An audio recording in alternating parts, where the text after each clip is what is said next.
बहुत सारे लोगों ने बोला है मुझसे कि बल सिद्धि होना चाहिए, हमारे पास शौहरत हो, बल हो, पैसा हो, संपत्ति हो। This is also question saying by some foreign countries persons to me in Saudi Arabia, Pakistan, Bahrain, United State of America, Canada, France, Australia. Maharaj ji, पैसा तो सब है, हमारे पास बल सिद्धि भी होनी चाहिए, हमारे पास ताकत होनी चाहिए। हम करें क्या? कुछ लोग बोलते हैं हनुमान जी की सिद्धि करो, कुछ लोग बोलते हैं पद्मावती की सिद्धि करो।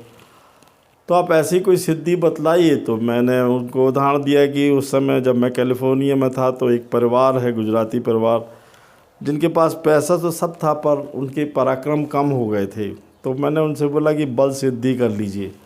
तो श्रीमान जी, बल सिद्धि के लिए पहले मैं आपको बतला देता हूँ कि पद्मावती का एक तो चित्र बनाना है, उसमें आपको 7 चावल की ढेरियाँ लगानी है, सौंफ, इलायची, सुपारी रखनी है। तो वो मुझसे बोले कि महाराज जी, हम लोग तो मांस मछली शराब भी पीते हैं। तो हमने कहा उससे कुछ नहीं होता, इसमें दीक्षा देनी पड़ती है। अभी किसी ने पिछले बार मुझसे उड़ीसा में किसी लेडीज़ ने बोला कि आपने गुरु दीक्षा के लिए नहीं बोला। तो मैं उससे बोलना चाहता हूँ कि कोई भी साधना करते समय आपको गुरु दीक्षा तो लेनी ही पड़ेगी। बगैर गुरु दीक्षा के कोई भी आपको साधना सिद्ध नहीं हो सकती। तो उस बालक को मैंने बल सिद्धि साधना का पहले दीक्षा दी, करन्यास विनियोग संकल्प कराया, क्षेत्र देवता पितृ देवता का संकल्प कराया। फिर मैंने बोला कि इस मंत्र से तुमको जाप करना है।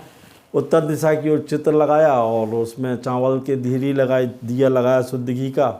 फिर मैंने बोला इस मंत्र को तुम याद कर लो। तो बोला ठीक है। बोले बोलिए मंत्र। मैंने मंत्र बोला, ओम ह्रीं श्रीं धीरेन्द्राय पद्मावती बल पराक्रमाय नमः। तो इस मंत्र का हमने उसको रुद्राक्षी माला से 21 माला जाप करवाया प्रत्येक दिन।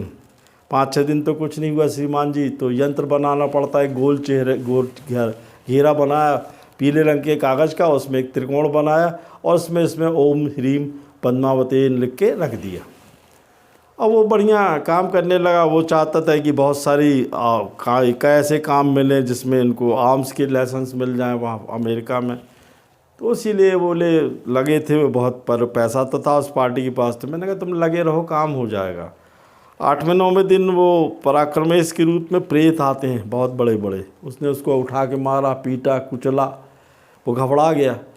तो बोलने लगा महाराज, हमने आपसे झूठ बोला था, रात को हम रोज़ ड्रिंक भी करते थे, शायद इसलिए वो कूट रहा है। मैं कहा इसलिए नहीं कूट रहा है, आपको वहाँ जब भी साधना करनी, हमने आपको साधना करते समय बताया था कि आपको दारू नहीं पीनी है, मांस नहीं खाना, मछली नहीं खाना। तो बोले ठीक है महाराज, हम छोड़ देते हैं। उसने सिद्धि चालू की। वैसे ये तो 21 दिन की साधना है, पर उसको 11वें दिन काफ़ी कोटाई पटाई हुई, पैर हाथ में लगाए सूज गया, हो गया, आँखों में लगा, सिर में लगा। पर मैंने कहा ऐसा कुछ होता नहीं, मैं बैठा ही था बगल के कमरे में। श्रीमान जी, हुआ ये कि उसको फिर सुबह ठीक हो गया, वो समझ गया। और उसके बाद 13वें दिन माँ पद्मावती अब धीरेन्द्र यक्ष के साथ प्रकट हुई। बोली बेटा तेरे को क्या चाहिए? तो बोले कि माँ हमको कुछ ऐसा कर दो। बोले किस रूप में चाहता? माँ के रूप में, प्रेसी के रूप में। तो बोला मैं प्रेसी के रूप में चाहता, आप धन दौलत दो और मुझे संपन्नता दो। श्रीमान जी, मातेश्वरी ने उसको एक गुटका दिया, कुछ सिक्के दिए। आज वो बहुत बड़ा लाइसेंस है उसके पास हथियार बनाने के, बहुत एक्सपोर्ट कर रहा है, काफ़ी नाम है। मैं कहना चाहता हूँ कि बल सिद्धि करने के बाद संसार का सारा पराक्रम ये देवता देते हैं, बशर्ते कि आप अपने काम पे निष्काम कर्म करते हुए अपनी दुनिया में रहो। और जब ये साधनाएं करो तो फिर मैं बोलता हूँ गुरु होना चाहिए। बगैर गुरु के कोई साधना सिद्धि नहीं हो सकती, और एक बार सिद्धि होती तो वो जाती नहीं है। जय माँ।